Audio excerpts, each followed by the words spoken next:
आज 31वां अध्ययन चरण विधि और उससे आगे के अध्ययनों के विषय में या उसकी वाचना का लाभ हम सभी लेंगे। इस चरण विधि के पहले हम दो पंक्तियां जो हिंदी की वो लेंगे, उसके बाद इसका मूल पाठ।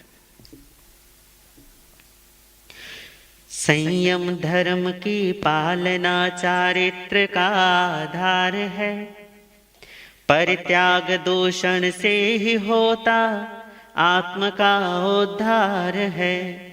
संयम धर्म की पालना चारित्र का आधार है, परित्याग दूषण से ही होता आत्म का उद्धार है।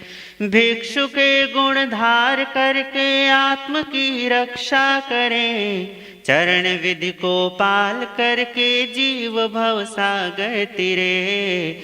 चरण विधि को पाल करके जीव भव सागर तरे। अब मूल पाठ। नमोथुणं समणस्य भगवो महावीरस्य चरण विहम पचखामि जीवस्य सुहावहं जम चरिता बहु जीवा तिन्ना संसार सागरम। एगो वीरायं कुज्जाय गौय पवत्तणं असंजमे नियतिं च संजमय पवत्तणं। राग दोष यदो पावे पावकम पवत्तणे जे भिक्षुरुम्भये नित्यं सेन अच्छै मंडले।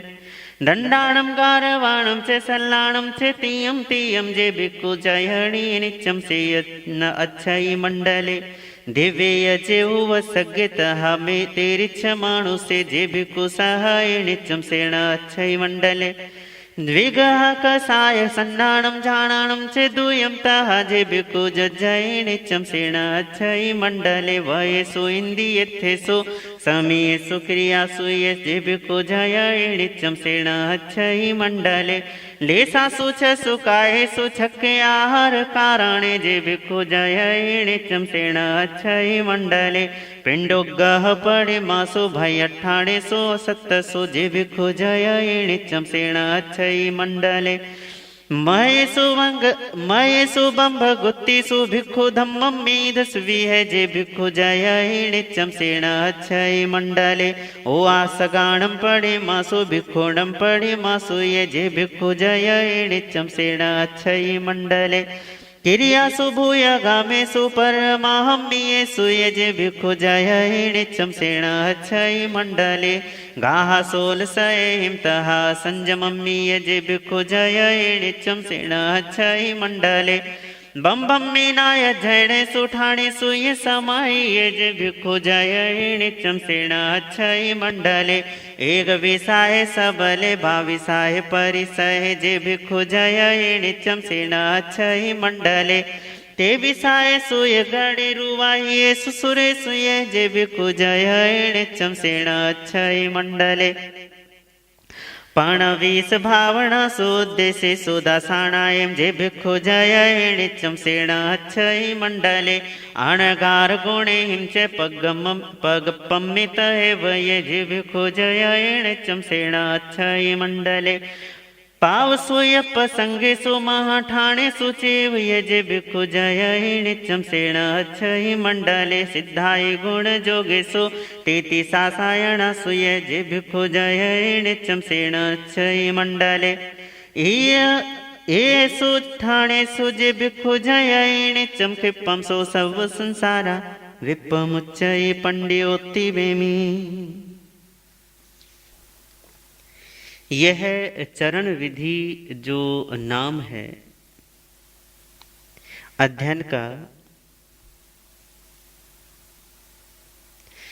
इस अध्ययन का जो भाव है वो ये है कि जैसे चलने का एक तरीका होता है, एक पांव जमीन पर जमाया जाता है, दूसरा आगे बढ़ाया जाता है। एक को ठहराया जाता है, दूसरे को चलाया जाता है। फिर जिसे चलाया गया था उससे रोका जाता है, और जिसे रोका गया था उसे आगे चलाया जाता है, आगे बढ़ाया जाता है। चलने का यही है कि एक पहले जिसे सीधे को उठाया तो उल्टे को हम टिका देते हैं और सीधे को आगे बढ़ा देते हैं। जब सीधा आगे बढ़कर टिक जाता है फिर उल्टे को आगे बढ़ा दिया जाता है। फिर जब वो उल्टा टिक जाता है फिर सीधे को आगे बढ़ा दिया जाता है। चलने का यही तरीका है। इसी को चरण विधि कहते हैं। परमात्मा कहते हैं कि ये चरण विधि अध्यात्म में भी काम देती है। कुछ होता है जिसका त्याग करना होता है, कुछ होता है जिसका अंगीकार करना होता है, कुछ छोड़ना होता है, कुछ अपनाना होता है। तो परमात्मा कहते हैं कि ये जो चरण विधि है ना, ये सिर्फ जीवन में भी अप्लाई करना चाहिए। रुकना कहाँ चाहिए? तो परमात्मा कहते हैं असंयम में रुक जाना चाहिए। चलना कहाँ चाहिए? गति कहाँ होनी चाहिए? तो कहा कि संयम में गति होनी चाहिए। रुकना कहाँ चाहिए? तो कहा राग द्वेष आदि में रुक जाना चाहिए, वहां नहीं बढ़ना आगे। राग द्वेष की स्थितियां, परिस्थितियां, मनोभाव, विचार, चिंतन जब भी चले तुरंत रुक जाओ, ठहर जाओ। और चलना कहाँ चाहिए? तो परमात्मा कहते हैं समत्व भाव में चलना चाहिए, समता भाव की आराधना करते हुए चलना चाहिए। जितना हो सके इसमें गति करना चाहिए। रुकना कब चाहिए? तो जब भी गुस्सा आए तुरंत रुक जाना चाहिए। आगे कब बढ़ना चाहिए? तो कहा जब भी मैत्री का, जब भी प्रेम का, जब भी करुणा का कोई मौका, कोई अवसर सामने उपस्थित हो तो फिर रुकना नहीं, तो फिर ठहरना नहीं, फिर आगे बढ़ जाना चाहिए।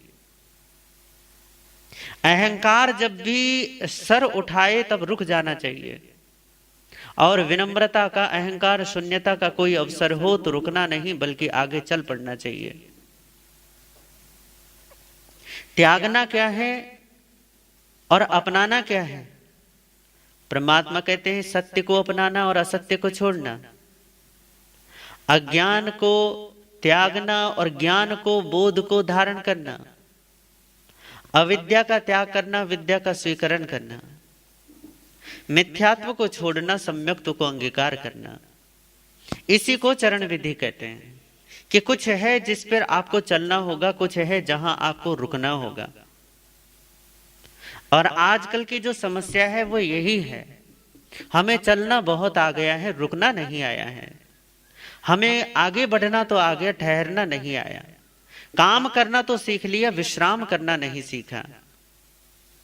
और ये जब तक ये हालात रहेगी ना कि आप सिर्फ काम ही काम करते रहते हैं पर विश्राम करना नहीं आता, रुकना नहीं आता, तभी तो आज हालात ये है कि बस एकदम थके हारे, निराश, जैसे ऐसे लोग और ऐसे उनके चिंतन, ऐसे उनकी जीवन शैली, ऐसे उनके चेहरे। ये जो थका हुआ जीवन है ये केवल इस कारण है कि चलना तो आ गया, रुकना नहीं आया। चरण विधि में परमात्मा यही सिखाते हैं कि चलो, परंतु कब चलना है? जब तुम्हारे सामने सकारात्मक कुछ हो। और रुको, कब रुकना है? जब कुछ नकारात्मक हो। आप जानते हैं कि सामने यदि गड्ढा हो तो आप रुक जाते हैं या रास्ता बदल लेते हैं।